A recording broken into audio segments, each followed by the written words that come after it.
Welcome to T+T Doubleshot. This is image number 2, an exterior from the Whitten cabin project we shot last summer. Again, if you haven't watched the prior two, or at least the first one, go back and watch that. This will make more sense. The initial one, we kind of gave the overall approach to just the entire project, went through all the images lightly, and then in the last one, we went through the interior living room as far as composition and lighting and post-production. And now we have this exterior that we're going over for the last bit of the Whitten cabin project.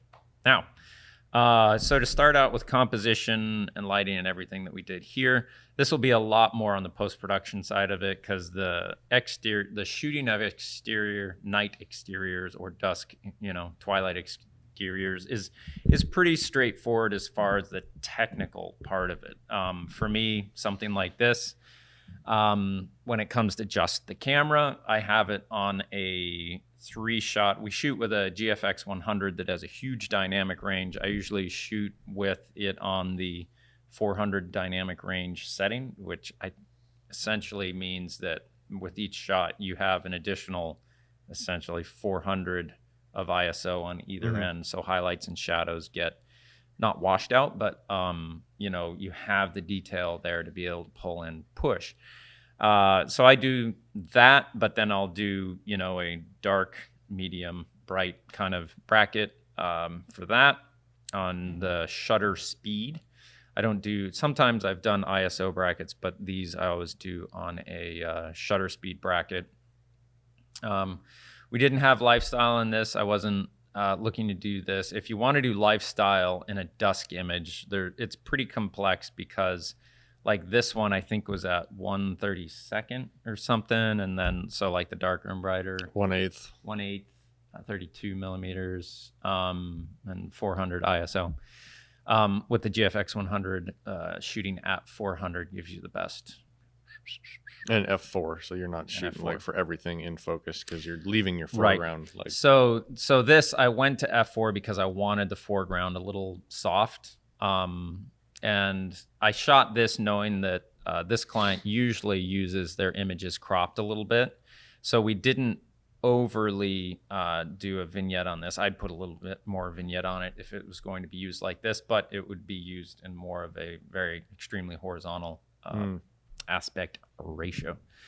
So yeah, find your composition. With the difficulty here is that we had to place this little tree in the foreground somewhere, and then we had to pick a height in this image that got us over the grass, but not too much of this not sod, wood chip area and everything else.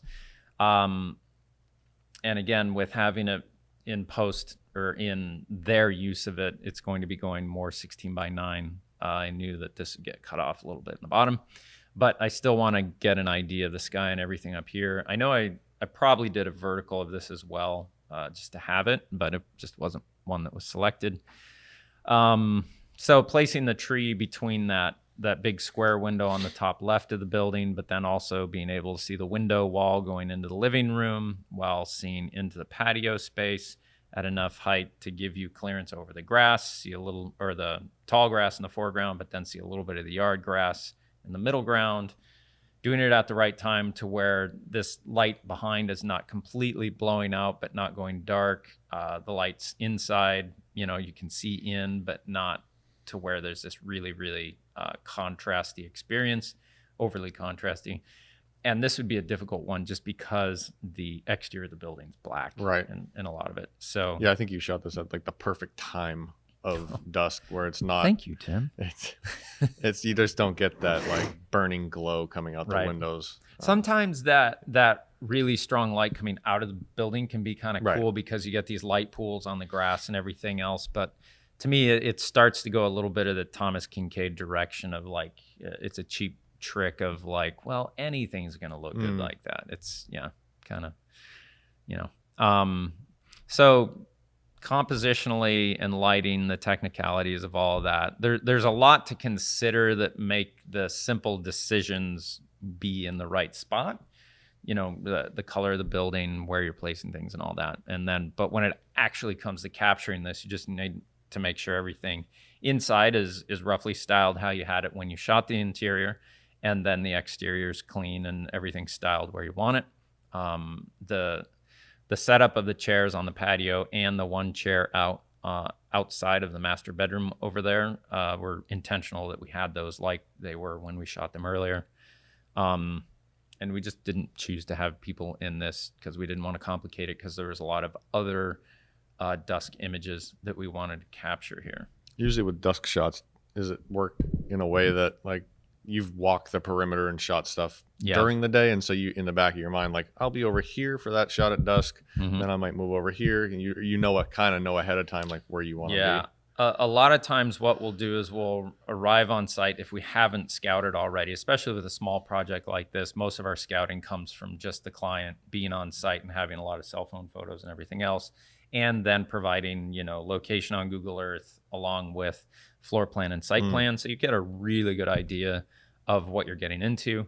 Then when you arrive, walking the entire thing, and then usually somewhere during the day I'll go out and just find the compositions on the exterior and then review those. And then when you review those, you're like, all right, these are the ones that we want to shoot for dusk. And you get that down to like 3, maximum 4 dusk images that you can capture in this time frame. Because if everything is just not going to be touched and nothing's going to be moved, you get about 15 minutes of this kind of light before it gets too dark.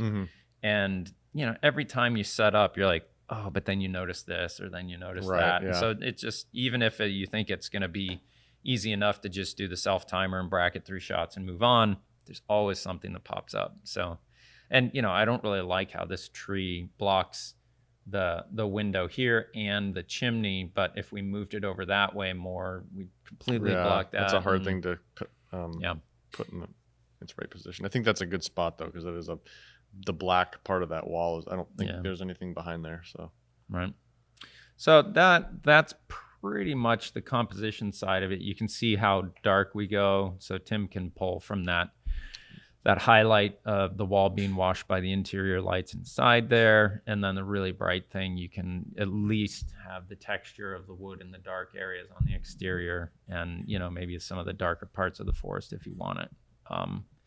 That's basically right there is everything you need to do a dusk composition to then lead into post-production. So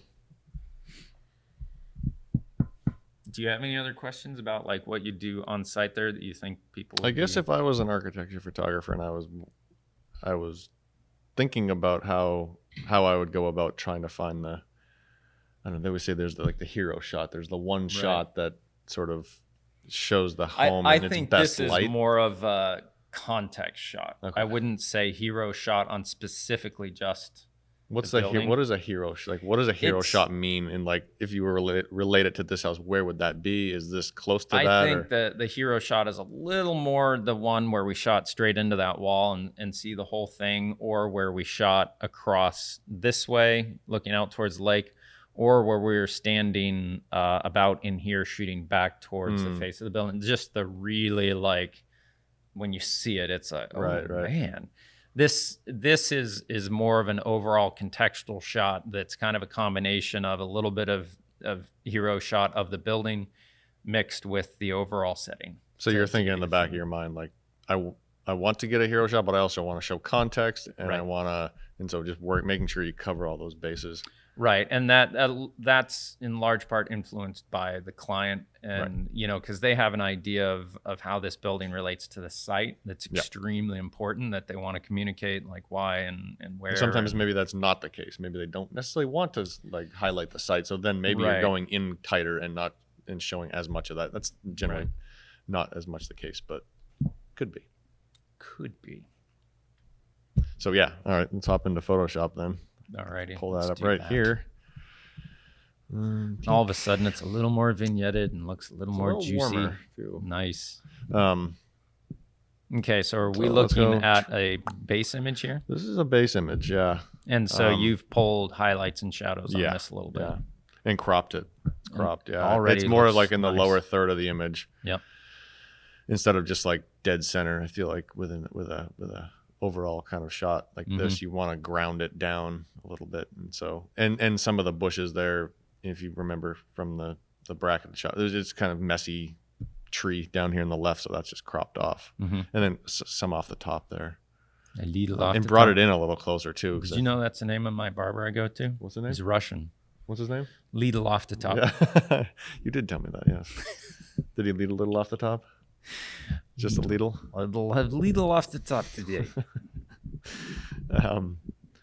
Yeah. So the cropping also, it kind of, I think it was much further out too, so it wasn't as small of a house in the frame. This kind of brings it in a little closer. Right. And we're shooting with a medium format camera, so you can zoom way in. Yeah, I think you shot with the intention of like, well, we can frame this a little bit differently later. Right. So yeah, and it's already looks. I've gone and warmed it up a lot. I can tell. Yep. Which, in looking at it now, maybe it's a little warm. I don't know. It's always hard because if you could present it as like a much cooler image, like we're replicating like it's getting dark and it's colder out, and you kind of go either way with it. Yeah, it's always kind of just, you want to make it feel consistent with all the other images in the set, and kind of take a general overall brush stroke. So I got my base layer, and I'm thinking the first thing I'm going to address is probably the inside of the house and the fact that it's like really kind of warm. Maybe that comes a little bit later. But orange over. Yeah, the wood, once you warm it up, everything, the wood really kind of goes warm. Okay. So, and I'm always thinking of like, I want to pull the attention from the foreground and lift it up, and then kind of vignette it, but not like the traditional vignette where you just draw the circle and darken the outside. You just kind of selectively do it with certain parts of the image. Right. I'm gonna guess. Oh, I brightened something up for some reason. I think you darken. I think you vignetted. No, it's at 25%. I don't know what that is. Maybe that's a. See, I mean, watching the lower part of the image here, if you just keep clicking back and forth, it's definitely a vignette going on. What I think it is a desaturated like image in Lightroom that because I'm only at 25%, so you can see kind of the orange in the home isn't quite as orange anymore. I might have like dialed in a look or something and thought that I liked it, but not good enough for it to be the overall look. And so I've just said, oh, just 25% of that'll look nice. To be fair, we're recalling things. This was a while ago, but, and what's next here? Again, I guess I'm working on the orange. You can kind of just barely see it there. Yeah. A tiny bit. See it. Darkening down the highlights. I think I'm color balancing the interior, because interiors tend to go real warm when you warm everything up outside. The interior goes real warm. So you can always like. That's always a difficult thing of getting the interior and exterior relationship correct when the interior is very incandescent and warm. So that's always I don't know. That's always a hard balance. It's always a hard thing to figure out, like how to make that look right or how to feel right, or because if you want the interior to be like, I feel like you kind of want the interior to be a little warm. It depends on the house and all that, and like how close you are and all that. Right. Like if you're right up on the windows and you can see in, then you want to maybe balance that out more, and maybe so it's not so warm like it is here. But if you're far enough back, you don't have the difference. Yeah, it's maybe not as much of a consideration. So yeah, this is just kind of. I guess I'm thinking that the warmth. Yeah, I'm just dialing out the warmth on those. Brightening up that corner. That corner is just you're not getting any texture in this. Right. It's kind of hard to see with this light up here. You see on that you see it over here. So you're getting the light there, but this I guess I've thought that corner needed to be warmed up a little bit. Not warmed up, brightened up. So now you can see some of the lines. Right. That's good.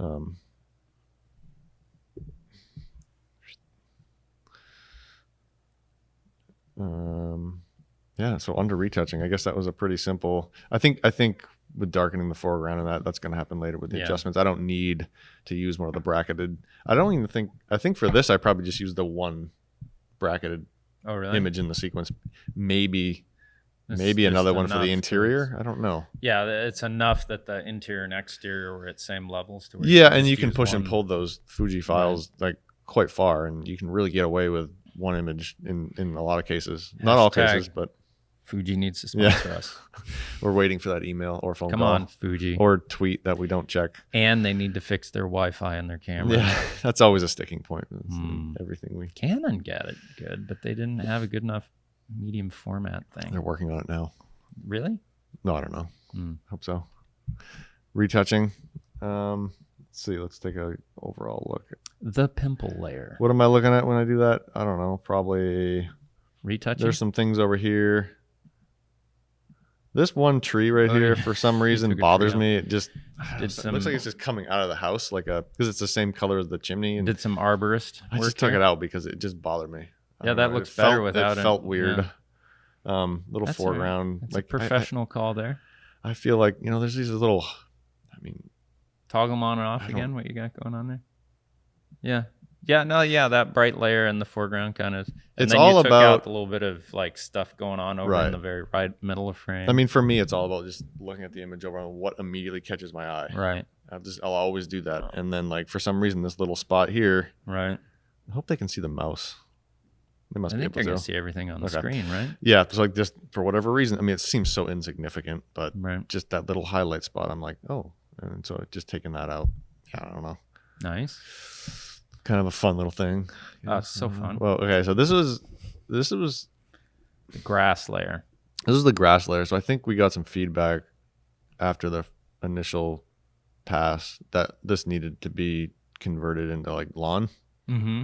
And so that's kind of what. Oh, not all of it. Okay, so I think it must have just been from the corner of the hardscaping over. Toggle that on and off. That helps a lot. I don't know. That was a lot of work. I remember because you're dealing with, you can kind of see the edge of the lawn there. I think they just wanted to shift it out so you can see it more. But you're dealing with grass, right? And you want that to stay there because it's in the foreground. So how do you make that selection? This is always an issue with pretty much anything you're shooting if it's new construction, because they finish and before the client moves in and really settles in, aka gets their junk everywhere. You want to get it shot, but the landscaping is never really full. Right.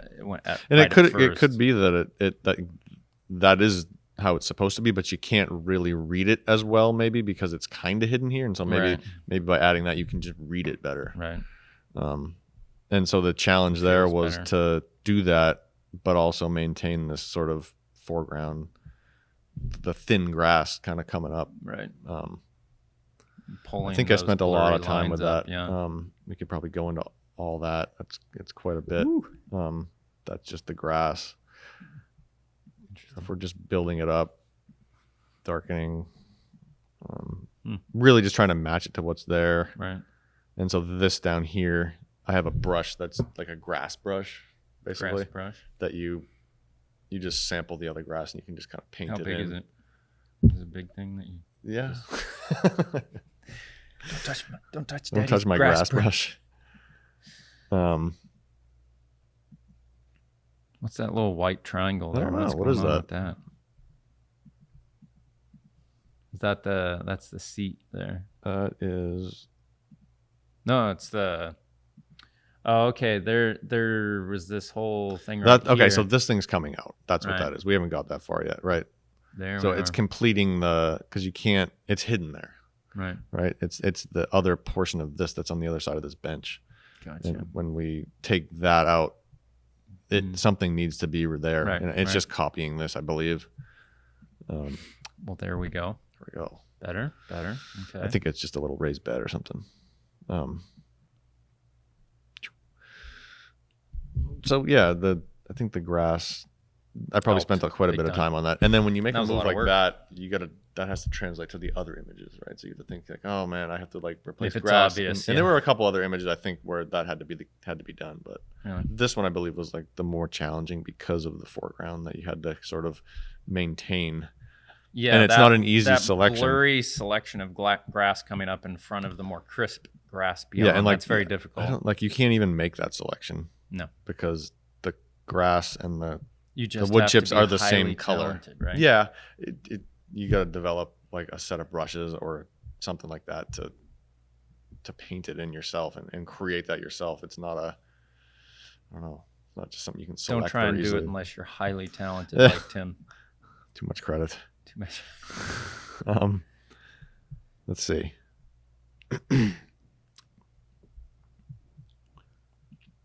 Interesting. We didn't have these lights on too much in there. Did you brighten those up at all, or did we let them kind of stay background? These downlights? No, the window right there. I don't think I did. I think I probably just left it alone. I don't know. I think it would have been a little distracting anyway. So. I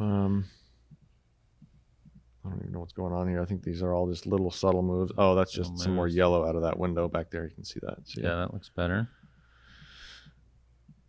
Kind of brightening up the area where you would place yourself. Yeah, kind of adding the. I think it's probably contrast. Yeah, brightening a little contrast. Right.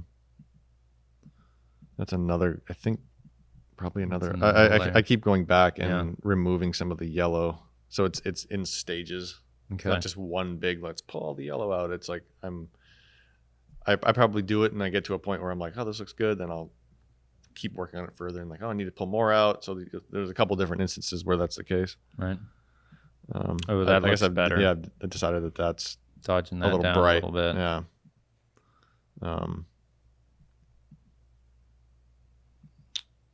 Is there anything in there? Oh, those are off. Color grade. What does that look like? That's a little bit of contrast. You can sense it in the left of image. There's some contrast, subtle. And then perspective. Just straightening it. And that now looks like. I would have thought that image. I maybe darkened the foreground a little bit more, but I guess I didn't. I mean, you did a lot compared to the compared to the actual, yeah. And I might have done that in Lightroom. I might have just made that move in Lightroom, and I didn't need to. Right. Didn't think I needed to do it. I mean, there is a huge difference between what we were looking at from the compositions to where, like, the first one you brought in. You know, you can see there. This is much cooler too. Yeah, that has the Fujifilm kind of look to it even. And this looks a little more. I don't know. Presented. Didn't worry about the sky in this one. It's just you're not gonna bring anything in there. No. I really liked this house. It was one of those ones where it was small and really nice, and you just don't find that quite as much. It's usually gargantuan. Like, you could imagine yourself living in it and being happy about it anyways. Sure. So yeah, that's it. That's pretty simple shot in terms of the amount of images.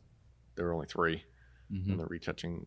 And you was pretty maybe even only used one of those. One of them, yeah, I probably did. I don't know. That could have been brought in a little bit more, maybe. I like it cropped in closer like that. Actually, like in there, looks good. I mean, if you'd have to rework like a little bit. Yeah, you'd have to re-vignette it and stuff. But I don't know. I don't know what else I'd do. I think in looking back at this, stuff I do differently is maybe a little bit more vignette on the bottom, but then you'd have this just like way too consistent. Like right now it goes dark, bright, dark, and then back. And if you just went dark, dark, dark, it would be a little odd. I'd maybe pull the camera a tiny bit higher to get more grass, of the like trimmed lawn grass beyond. Yeah, if you were a little higher, then maybe we wouldn't have to have added the lawn there or not. I don't know. Yeah, I don't know. Or it would have probably been easier. Yeah. Anyways. But other than that, I don't like this distracting brown back here, but it's just the forest floor back there. It's fine. Yeah. But overall, I love it. I probably would have maybe just turned this bit of orange pine green so it doesn't. You just think like orange here, and you kind of, at least I connect them, but that's a quick, easy thing. Yeah, and that's it. I don't have anything else to say about that. That's all I have to say about that. 24 minutes. Wow. Wow. That was an Owen Wilson. Wow. Wow. Wow. Wow. All right. Well, that is image number 2 from the Whitten cabin project that we shot last summer. And we've got 6 more of these to go through. Yeah, about that. Like 6 more projects that we've selected from commercial to residential and different kind of stuff. So tune in for more, and please give us comments and feedback so we can improve what we're doing here to meet the needs of people who actually sit through 25 minutes of this kind of thing. And want more. Oh, it even counts the... What? 7.2 gigs. It's like counting up the size. Right? Like, you better be careful. Yeah. All righty. Well, y'all take care, and we'll see you in the next one. Thanks. See ya.